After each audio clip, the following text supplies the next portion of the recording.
Mesdames, Messieurs, bonsoir, bienvenue dans cette édition. Voici les titres. Le président Macky Sall invite les États-Unis à bâtir avec l'Afrique un partenariat prospère et résilient. Le continent doit faire des efforts pour améliorer son environnement des affaires, indique le chef de l'État. Mais il faut concilier le souci nécessaire de transparence et l'obligation d'efficacité et de résultat, a déclaré le président de l'Union africaine lors du Forum des affaires qui s'est tenu à Washington. Cosmos Energy se dit prêt pour la production de gaz domestique au Sénégal avant janvier 2023. Le PDG du groupe rassure sur le projet Yakar Teranga et la phase 2 de GTA. Bienvenue à tous. Le sommet États-Unis-Afrique a démarré ce mercredi par un forum des affaires. C'est le président Macky Sall qui a lancé la rencontre en sa qualité de chef de la délégation de l'Union africaine pour un partenariat prospère et résilient.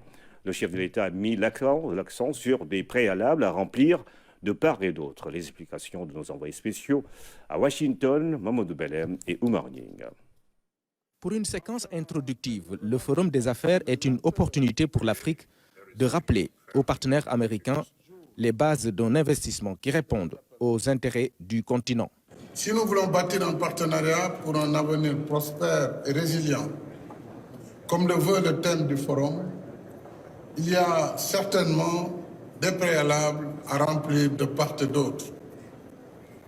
Du côté africain, la promotion des investissements directs étrangers requiert la poursuite de politiques publiques robustes pour préserver la stabilité macroéconomique et améliorer le climat des affaires à travers un cadre légal et réglementaire prévisible et transparent. Ce sont des conditions minimales pour inspirer la confiance de l'investisseur en sécurisant son investissement. Avec la zone de libre-échange continentale, le marché africain présente des opportunités réelles pour les États-Unis. L'erreur à ne pas commettre, c'est d'évaluer les risques à des proportions non conformes à la réalité. Il nous faut travailler ensemble pour que les évaluations des agences de notation soient plus transparentes, en reflétant au mieux les réalités propres à chaque pays africain. Cela permettrait de réduire les primes d'assurance, souvent trop chères. Nous savons que les compagnies américaines ont le savoir-faire et surtout les capacités technologiques et financières pour investir en Afrique dans des domaines aussi divers que les infrastructures de transport, l'habitat, l'hôtellerie, l'énergie, l'industrie pharmaceutique, l'agroalimentaire, mais aussi les technologies de l'information, de la communication et les hydrocarbures. La dernière remarque du président Macky Sall porte sur les lenteurs excessives qui plombent l'exécution des projets et programmes de développement. Les délais de passation des marchés publics sont souvent trop longs. Et selon des statistiques de la Banque mondiale de 2015, ces délais peuvent aller jusqu'à 389 jours, délai d'appel d'offres, pour ce qui concerne les appels d'offres internationaux, de 273 jours pour un appel d'offres restreint et de 298 jours pour un appel d'offres national et 90 jours pour une simple demande de renseignement et de prix qui est la forme la plus simplifiée de passation d'un marché.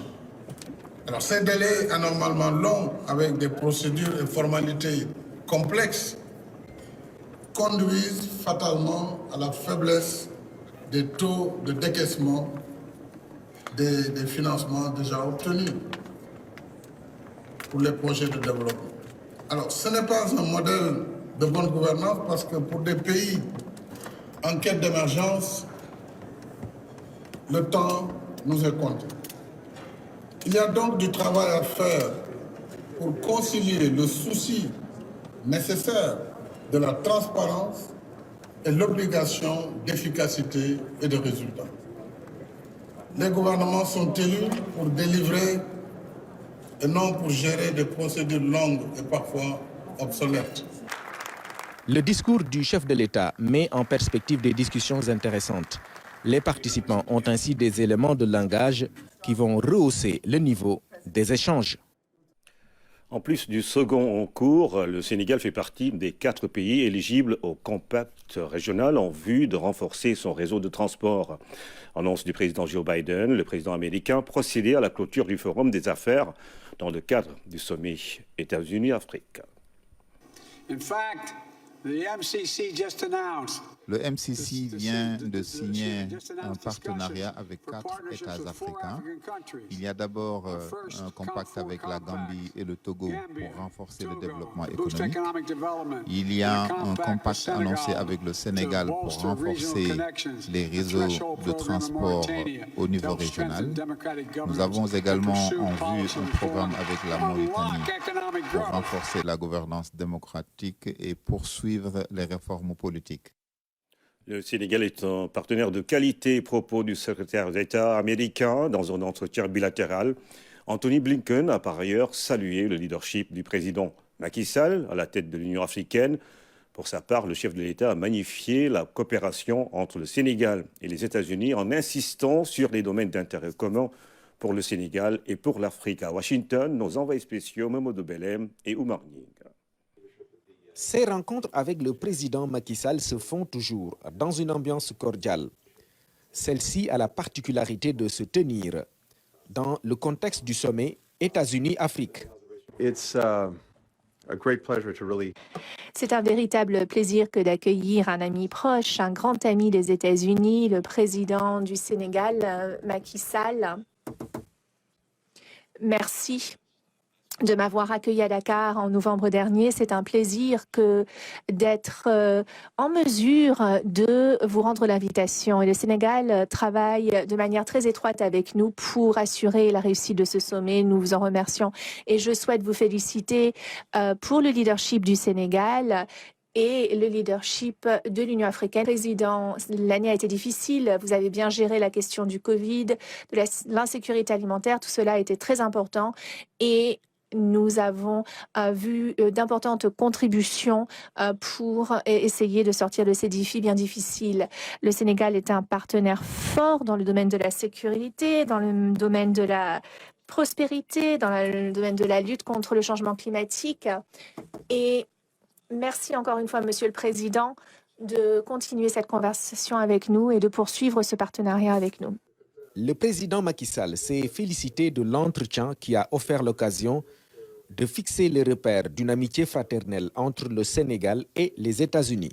Je voudrais magnifier, comme vous l'avez indiqué, la coopération bilatérale entre nos deux pays, qui est une coopération exceptionnelle sur tous les plans, et saluer aussi le leadership des États-Unis sur les grandes questions du monde, la paix et la sécurité, le rôle des USA sur la lutte contre la pandémie et les défis nouveaux qui sont devant nous. Mais nous sommes venus aussi bâtir un nouveau départ avec les États-Unis sur la question de la sécurité alimentaire, pour l'Afrique.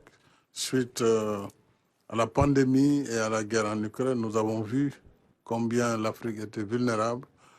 Aujourd'hui, l'enjeu pour nous, c'est d'avoir accès au marché des céréales, au marché des fertilisants. Je suis sûr que les États-Unis pourront aider dans cet accès au marché et à des conditions de prix qui soient les conditions du marché. Et je pense que cela va aider le continent, mais au-delà de l'accès aux graines et aux graines et aux engrais, il nous faut aussi bâtir une nouvelle agriculture africaine résiliente, basée sur la maîtrise de la technologie, de l'irrigation, des investissements. Et je pense que sur tout cela, nous avons prévu d'échanger avec la partie américaine. Je vois déjà que le projet de déclaration pour ce sommet est très encourageant pour les perspectives à venir. Nous soutenons cela. Et nous saluons aussi la position historique du président Biden. Je pense qu'il va nous le confirmer sur l'accès de l'Union africaine au G20. Je pense que cela est une attente du continent et cela va permettre vraiment d'asseoir une collaboration avec l'Afrique de façon plus dynamique. Lors de ces échanges, le deuxième compact du Millennium Challenge Corporation a été abordé. Le chef de l'État va dans la foulée l'approfondir avec celle qui s'en occupe directement. Alice Albright, directrice générale du MCC, très honorée de cet entretien durant lequel elle s'est félicitée de l'état d'avancement du second compact dédié à l'électricité. Une autre preuve du dynamisme de la coopération entre le Sénégal et les États-Unis.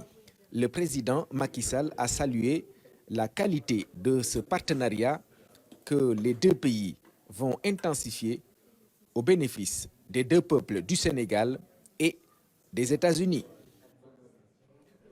Toujours à Washington DC, le PDG de Cosmos Energy annonce la production prochaine de gaz domestique afin de réduire le coût de l'électricité au Sénégal.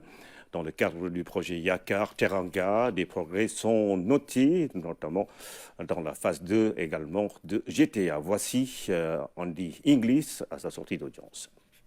Nous venons d'avoir une réunion très productive avec son Excellence Monsieur le Président de la République, réunion durant laquelle nous avons parlé des progrès sur le projet GTA phase 1. Nous avons également évoqué la phase 2 de GTA ainsi que le projet Yakar Teranga. Bientôt, dans pas très longtemps, d'ici la fin de l'année, nous pourrons rentrer en production sur GTA. Concernant Yakar Teranga, nous avons parlé des meilleures voies pour pouvoir accéder à du gaz domestique, pour pouvoir approvisionner les industries sénégalaises et remplacer l'utilisation du pétrole brut par du gaz produit localement au Sénégal, de manière à réduire les coûts de l'électricité notamment. Dakar abrite depuis ce matin une rencontre continentale sur le programme de coopération pour le développement des énergies renouvelables en Afrique.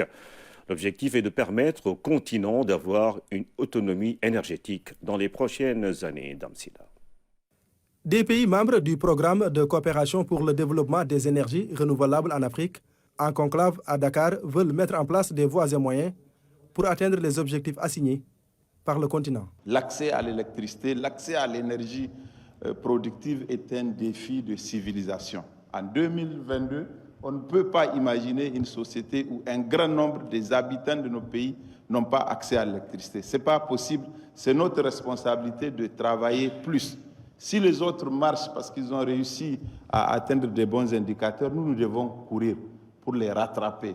La Banque islamique de développement finance le projet. Des centaines de milliards de francs CFA sont injectés dans le programme pour permettre au continent d'avoir une autonomie énergétique.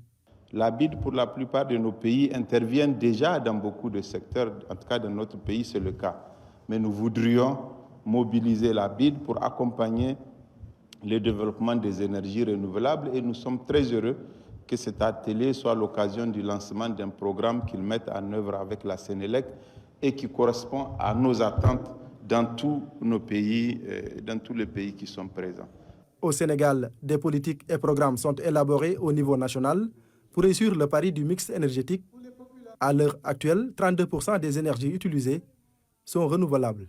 L'engagement constant du président de la République, son Excellence M. Macky Sall, en faveur du développement des énergies renouvelables a permis à notre pays de poser d'importants jalons dans ce domaine, marqué par la réalisation d'une dizaine de centrales solaires photovoltaïques connectées au réseau national et d'une centrale éolienne d'une puissance totale installée d'environ 402 MW en moins de 8 ans, correspondant à une part de plus de 32% d'énergie renouvelable dans le mix énergétique au Sénégal.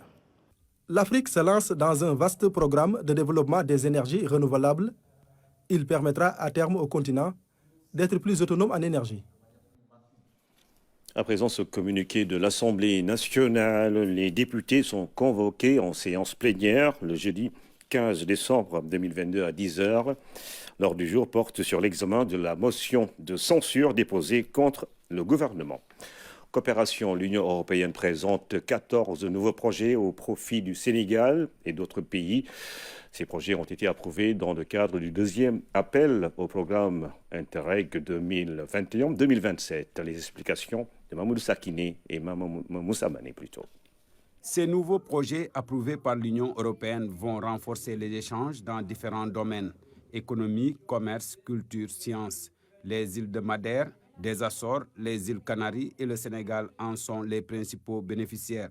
Notre pays a déjà obtenu des financements portant sur 19 projets lors du premier appel à proposition et il est tout à fait heureux de voir les parties concernées s'engager à en consolider les acquis à travers les 14 nouveaux projets approuvés au titre du deuxième appel et qui feront l'objet de présentations aujourd'hui et demain.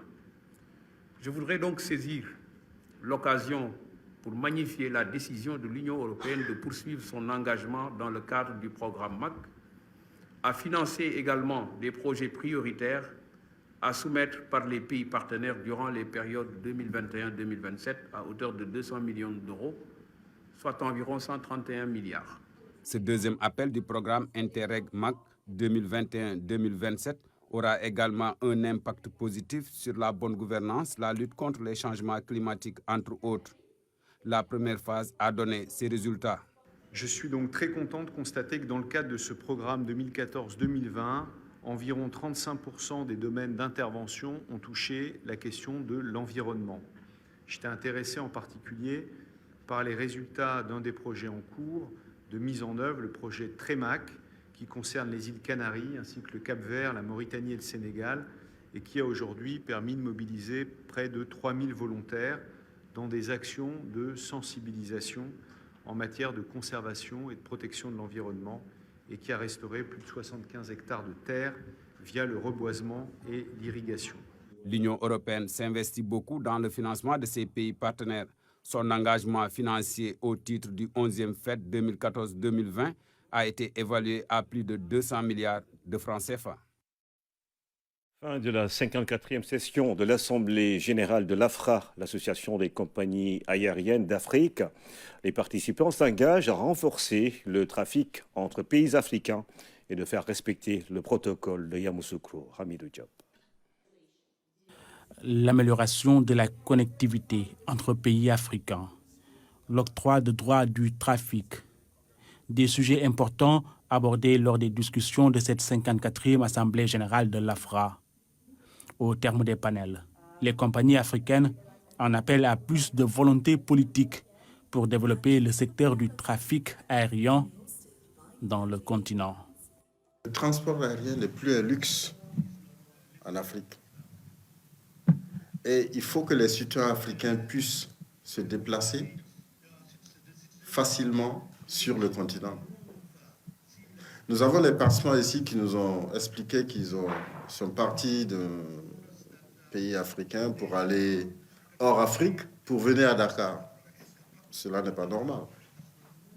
C'est justement parce qu'il y a des problèmes de connectivité, des problèmes d'octroi de droits de trafic qu'on fait face à ce genre de situation. La dernière initiative qui a été lancée par la CAFAC, nous la soutenons à AFRA, c'est de dire maintenant nous voulons des États qui sont prêts et qui ont la volonté d'appliquer la décision de Yamoussoukro. J'insiste là-dessus, la volonté. La déclaration de Yamoussoukro est un traité qui permet un ciel ouvert grâce à la libéralisation de l'accès au marché du transport aérien en Afrique. La décision a été approuvée par 44 membres de l'Union africaine. À un moment donné, nous avons dit, et aussi lors du laboratoire que AFRA a organisé en juin dernier à Nairobi, au nom de AAJ, nous avons dit, pourquoi ne pas commencer avec les États qui sont prêts et qui ont la volonté d'appliquer la décision de Yamoussoukro. Air Sénégal, qui a reçu les autres compagnies au pays, a salué la qualité des discussions en ce moment de reprise globale du trafic aérien après la pandémie de Covid-19. 43% des utilisateurs des services financiers numériques, tenez-vous bien, ont été victimes de tentatives de fraude. C'est ce qu'indique l'enquête sur les risques que vient de publier l'Observatoire de la qualité des services financiers. Après ce constat alarmant, il devient impératif de s'attaquer au phénomène et barrer la route aux arnaqueurs afin de protéger les usagers d'Amsida. Le Sénégal a connu une forte croissance du mobile money, occasionnant de nouvelles opportunités économiques à une échelle sans précédent. Cependant, les services financiers numériques exacerbent également les risques existants sur les consommateurs. Des enseignements sont tirés à partir des indicateurs qui seront partagés avec l'ensemble des acteurs dans un but de trouver des solutions et de combattre l'ampleur des arnaques sur le mobile money, l'ampleur de l'escroquerie sur le mobile money en vue de protéger les usagers et de promouvoir ce levier d'inclusion financière qu'est le service financier numérique. L'Observatoire de la qualité des services financiers, en partenariat avec le CEJAP, avait mené une enquête sur le service financier numérique au Sénégal. L'échantillon a porté sur plus de 1500 utilisateurs sur l'ensemble du pays. Les résultats révèlent qu'au cours des 12 derniers mois, certains risques tels que la fraude et le manque de transparence ont affecté de nombreux utilisateurs du mobile money au Sénégal. Cette étude nous montre en effet qu'il y a des problèmes importants au Sénégal à résoudre, puisque nous avons 78% des usagers de services financiers numériques qui ont été confrontés à un risque. Nous avons par exemple plus de 40% de personnes qui ont été confrontées à des arnaques. Nous avons plus de 40% aussi des usagers qui ne comprennent pas les coûts du service de mobile money, de finances numériques. Donc il y a beaucoup de problèmes de compréhension auprès des consommateurs. Il y a aussi beaucoup d'arnaques auxquelles ils sont confrontés. Des recommandations adoptées visant à encadrer l'expansion du mobile money, l'instauration des voies et moyens de soutenir le développement d'un écosystème responsable des services financiers numériques sont attendus au terme des discussions.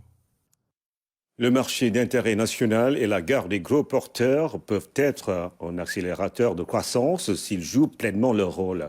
Le directeur général de CEMIG-SA salue cette vision du chef de l'État et décline ses vocations de hub stratégique. Mohamed Abdoulmbaye est l'invité du magazine Le Point. Beaucoup de gouvernements sont passés par là. Ils ont cherché à faire émerger ce projet-là, mais bien entendu, c'est avec son Excellence le Président de la République que ce projet a vu le jour. C'est quoi le marché d'intérêt national? C'est 55 milliards d'investissements. C'est quoi le marché d'intérêt national? 15 000 tonnes de capacité de stockage de produits. C'est quoi le marché d'intérêt national? C'est 24 hectares, plus 9 hectares avec la garde des gros porteurs. On ne manquera pas de revenir là-dessus. Qu'est-ce qui a été à l'origine de ce marché? Parce qu'aujourd'hui, on voit les pertes post-récolte, qu'on note partout au niveau de nos braves producteurs qui produisent, mais qui ont des difficultés de stockage. Et quand ils arrivent à stocker, ils ont des difficultés de commercialisation. Parce que ce n'est pas parce qu'on a un produit qu'on a la capacité de le commercialiser dans de très bonnes conditions. Mais qu'est-ce qui est à l'origine de ce marché également? Parce qu'aujourd'hui, un produit qui rentre en France, en Europe, aux États-Unis, les gens... ils imposent la qualité des produits. Mais nous, en tant que Sénégalais... Les normes. Nous aussi, on a un besoin de manger de la qualité parce qu'aujourd'hui, tout le monde sait qu'on a des santé fragiles et l'origine de cela est vraiment le manque de qualité dans nos produits. Qu'est-ce qui est à l'origine de ce marché? Parce qu'il est temps aujourd'hui, moi je dis toujours aux gens, le monopole de la performance n'est pas dédié à un peuple ou à un continent. Quand on ouvre le Saint-Coran, il n'est mentionné nulle part. Ce qu'il y a de bon, c'est pour les Occidentaux. Ce qu'il y a de mauvais, c'est pour les Africains. Donc aujourd'hui, le président Macky Sall, il est en train de montrer à la face du monde qu'aujourd'hui, nous, au Sénégal, en tout cas en Afrique, on a la possibilité d'avoir des marchés de dernière génération. Le point sur le marché d'intérêt national et la garde des gros porteurs avec le directeur général de CEMIG, Mohamed Abdoulmbaye, à suivre après ce journal. Qualité du service, proximité, le ministère de la fonction publique vient d'ouvrir la 13e structure, le bureau relais à Tambacounda, ce pour davantage rapprocher l'administration des administrés. Tidiane Cissé. C'est le 13e bureau de relais du ministère de la fonction publique qui vient d'ouvrir ses portes à Tambacounda. La mission assignée à ce bureau est de rapprocher l'administration des administrés afin de faciliter l'accès aux services de l'État. Nous avons pratiquement maillé l'ensemble du territoire. Il ne restait que la région de Tambacounda et la région de Kédougou. ce qui est en train d'être fait. Il s'agit d'une démarche qui vise à rapprocher l'administration des administrés et à faciliter l'accès à certains services de l'État, notamment la délivrance de certains papiers, de certains documents, le suivi de la carrière des agents de l'État. L'ouverture de ce bureau s'inscrit dans le cadre du programme d'appui à la modernisation de l'administration sénégalaise. Pour les agents du service public local, l'initiative est salutaire. Nous remercions le ministère d'avoir pensé à nous, même si c'est un peu, je taquinais la dernière fois que le bureau relais de Tamba était prioritaire par rapport à ceux de Thiès, Kaolack et Diourbel. Mais là, on peut dire que c'est une aubaine pour nous. Ça nous prenait parfois 2 à 3 semaines pour avoir l'information. Mais avec ce bureau relais, on espère qu'on aura une information vraiment accessible à tout le monde. Et là, les enseignants pourront eux-mêmes venir vérifier au lieu de nous interpeller.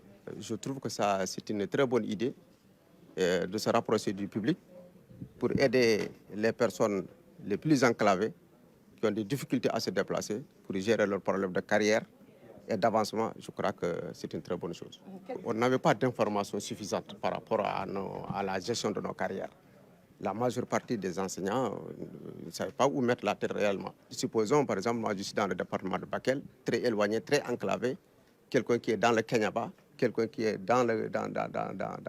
derrière Diawara, s'il doit laisser son travail, se déplacer, aller à la fonction publique, régler des problèmes de carrière, c'est vraiment difficile. Depuis que le chef de l'État a donné des instructions pour moderniser et décentraliser les services de l'administration en 2019, 13 des 14 régions du Sénégal ont aujourd'hui leur bureau de relais de la fonction publique. L'actualité, c'est la France qui accède à la finale de la Coupe du Monde pour la 2e fois consécutive. Nous allons à Doha pour rester dans la ferveur de ce match où les Marocains ont été tout de même héroïques. Ibrahim Mboub, vous êtes où actuellement? Apparemment, vous êtes entouré de supporters marocains.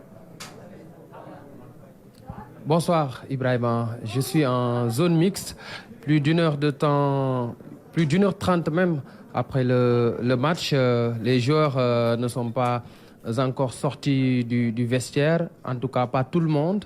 Il y a certains joueurs qui sont passés pour répondre aux questions des journalistes.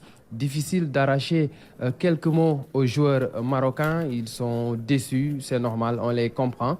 Par contre, les Français se sont arrêtés devant les journalistes pour donner un tout petit peu leurs sentiments après cette qualification en finale de Coupe du Monde.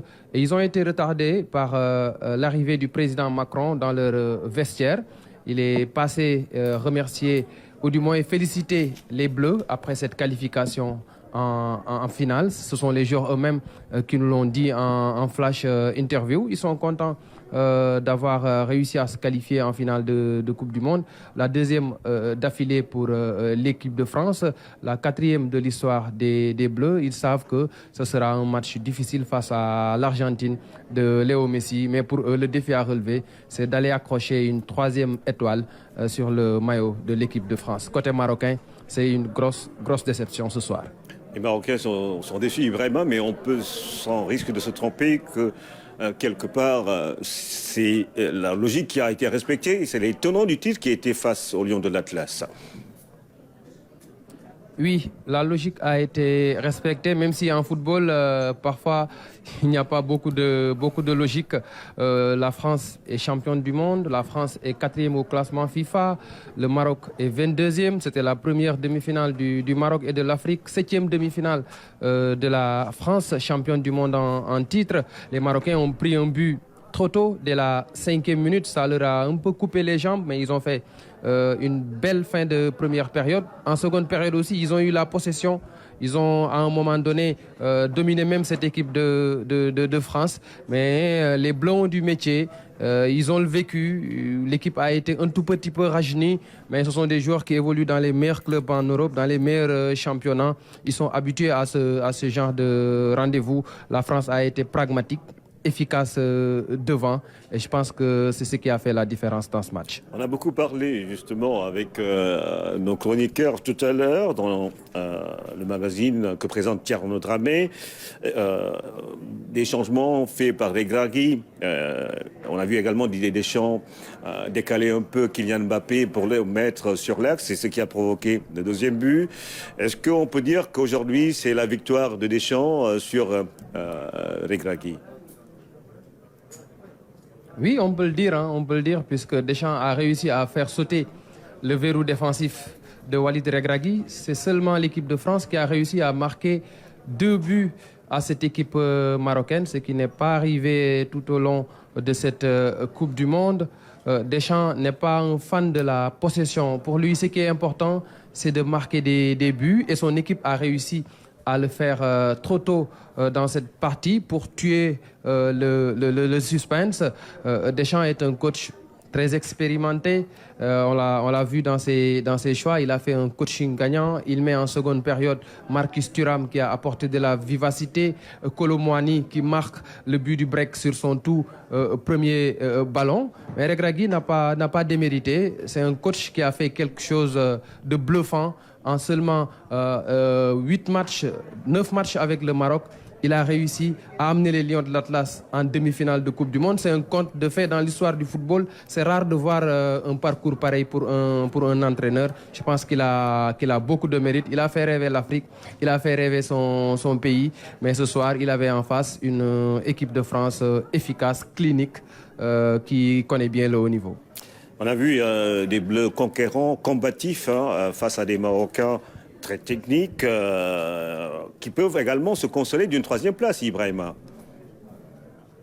Oui, les Marocains peuvent rêver du podium. Il y a cette petite finale samedi prochain à 18h local, 15h GMT, face à la Croatie, une équipe que les Lions de l'Atlas avaient rencontrée en match de poule. Et c'était un 0-0. Je pense que maintenant, le défi à relever, c'est d'aller chercher cette 3e place. Et si le Maroc arrive à monter sur le podium, ça sera quelque chose d'historique aussi, parce que l'Afrique n'est jamais montée sur un podium de Coupe du Monde. C'est un match qu'aucune équipe ne veut disputer autant pour moi, cette 3e place. Mais il faut remobiliser les troupes, il faut galvaniser ce groupe marocain en vue de cette 3e place. C'est vrai qu'il y a beaucoup de déceptions ce soir, et il faut se remobiliser pour aller chercher cette 3e place de Coupe du Monde au nom de l'Afrique, au nom de tout un continent qui a beaucoup rêvé de cette Coupe du Monde, qui a rêvé d'une demi-finale. C'est arrivé. Le Maroc n'est pas passé, mais il y a une place à chercher lors de la petite finale. Et ce sera pour quand, Ibrahima? Je vous entends pas bien, Ibrahima. Ce sera pour quand la petite finale? Ouais, la petite finale, c'est samedi au Khalifa International Stadium à partir de 18h local. Il sera 15h à Dakar, et la grande finale, c'est dimanche 18h local, 15h GMT entre la France et l'Argentine. C'est aussi une revanche pour l'Argentine qui avait été sortie lors de la dernière Coupe du Monde par cette même équipe de France. Merci Ibrahima Mboup, en direct de Doha où nous restons. Didier Deschamps, l'entraîneur de la France et le buteur Théo Hernandez ont réagi à la fin du match. C'est incroyable, non? Jouer 2 finales de la Coupe du Monde ensuite, c'est un moment incroyable. On a fait un beau boulot, c'était dur, mais là on est au final. Et on sait que c'est un gros match. On va bien travailler pour gagner cette finale. Aussi une grande pensée à mon frère, que j'espère qu'il va être là pour la finale. C'est un moment incroyable. C'est un moment incroyable. Là, je vais voir avec ma famille, tous les joueurs et le coach aussi. L'émotion, la fierté. Évidemment, c'était une marche encore importante aujourd'hui. Il y en aura une dernière, mais voilà, ça fait un mois qu'on est ensemble avec les joueurs. Et c'est jamais simple, mais voilà, ça a été du bonheur jusqu'à maintenant, et que mes joueurs soient récompensés, l'ensemble du groupe, pour pouvoir aller chercher un titre dimanche. C'est merveilleux. Écoutez, on prend le temps, c'est ce que je dis. Personne de mon staff et aux joueurs aussi, pas trop aux joueurs. mais de prendre chaque moment dans la journée, voilà, d'apprécier, savourer. Il faudrait suspendre le temps, mais on ne peut pas. Donc, dans 4 jours, on va jouer un titre mondial, donc savourer et puis basculer pour le dernier match de cette Coupe du Monde. À présent, je vous propose la réaction de Walid Regragui, l'entraîneur du Maroc. Là, on a donné le maximum, c'est le plus important. On a eu quelques blessés qui ne nous aident pas. On a perdu Aguerd à l'échauffement, Seyss, Mazraoui à la mi-temps. C'était un peu trop pour nous, mais j'ai rien à dire parce que les joueurs qui sont rentrés, ils ont donné le maximum. On a été au bout, du bout. Et après, contre une équipe comme la France, la moindre erreur, elle est payée cash. On rentre pas bien dans le match. On a eu beaucoup de déchets en première mi-temps. Et on ne peut pas passer en finale avec autant de déchets techniques la première mi-temps. En deuxième mi-temps, c'était beaucoup mieux.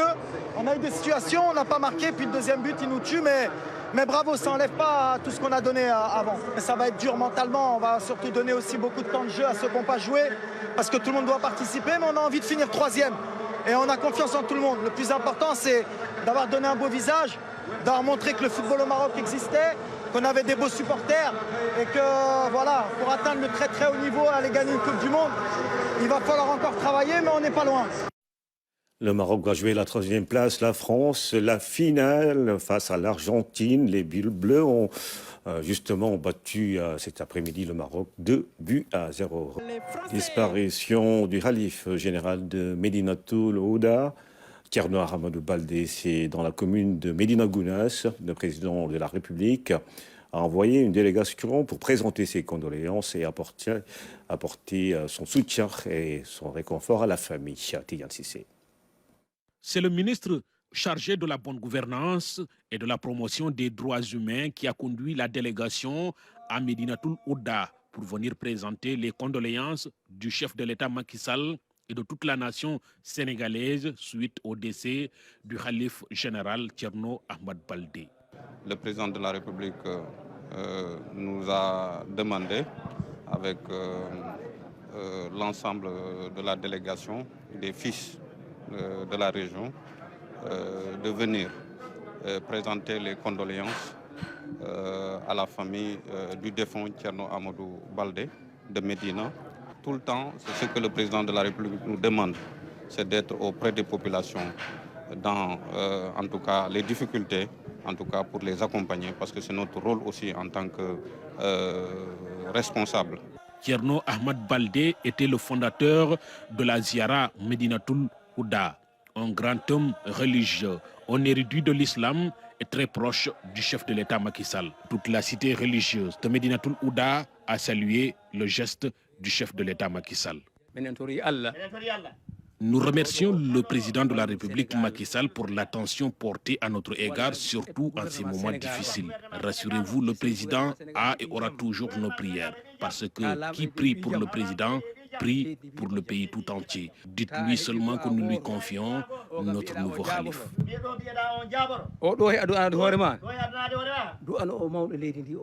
Leur dire que nous sommes conscients des enjeux et nous allons transmettre en tout cas toutes les préoccupations qui ont été dites ici au président de la République pour essayer de trouver des solutions. Guide religieux, Thierno Ahmad Baldé était le khalife de Médinatoul Ouda depuis 1980. Après sa disparition, il est aujourd'hui remplacé par son jeune frère au khalifa de Médinatoul Ouda, Thierno Mounirou Baldé. Le cadavre d'une baleine a été retrouvé sur la plage de Cambérène à Dakar. Longue d'une quinzaine de mètres, le mammifère marin suscite l'attraction et a attiré la curiosité dans ces lieux où on n'a sans doute pas vu la reine des océans depuis fort longtemps. Ousmane. Le mammifère dont le cadavre a dérivé sur la plage tôt ce matin se serait échoué dans la nuit, selon les témoins trouvés sur place. On l'a retrouvé ce matin au moment de faire le sport. On a vu que l'animal s'est échoué sur la plage.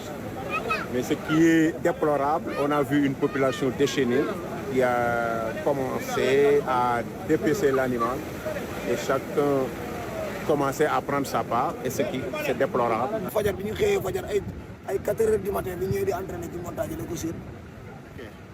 yéen bi ngeen xam ngeen lan la est-ce que. waaw lii xam nañ ko. lan la. bii mooy 3 ans muy génn fii. ah bon génn na Cambérène génn na Yoff génn na fi 2 fois. benn bi dofee la benn bi bii kii la bii kii la ni ñu koy waxati bale mu ndaw la. Le fait n'est pas inédit. Pour eux, l'animal d'une quinzaine de mètres, somme toute classé dans la catégorie des petites baleines, a déjà été amputé d'une bonne partie du corps par les populations. De la viande serait donc dans les foyers. dañ ko dagg gars yi dañ koy lekk garaaw lépp lu nekk ci ndox du sobe lekkal jën la. ok jën li ñuy lekk yëpp du jën la. yow mos nga ko lekk quoi. bii mooy déggu la woon 3 ans yi ni maa ngi koy lekk. ok d'accord. gisoo bi ñu suul léegi. En attendant que les raisons de son échouage et de sa mort soient élucidées par les services compétents, certaines bonnes volontés aux côtés de la police s'emploient à sécuriser ce qui reste du cadavre pour parer à tout risque. Lançons un appel à la population, à la retenue, à une conscience, parce qu'on ne sait pas. Donc, qu'est-ce qui s'est passé pour que l'animal puisse échouer? Donc, si on voit les populations quand même s'empresser à prendre leur part, donc moi je pense que c'est une question d'inconscience. Sur place, la police, accompagnée du promoteur de lutte Pape Abdou Fall, veille au grain, un exercice de persuasion et de sensibilisation pour dissuader toute forme de consommation de la viande susceptible d'être un risque, une partie de conciliabile, partie pour durer toute la journée. À part de baleine, c'est un reportage signé Ousmane Garifei qui était sur les lieux où le mammifère marin a échoué. C'est la fin de cette édition. Mesdames et messieurs, merci encore une fois de nous avoir suivis.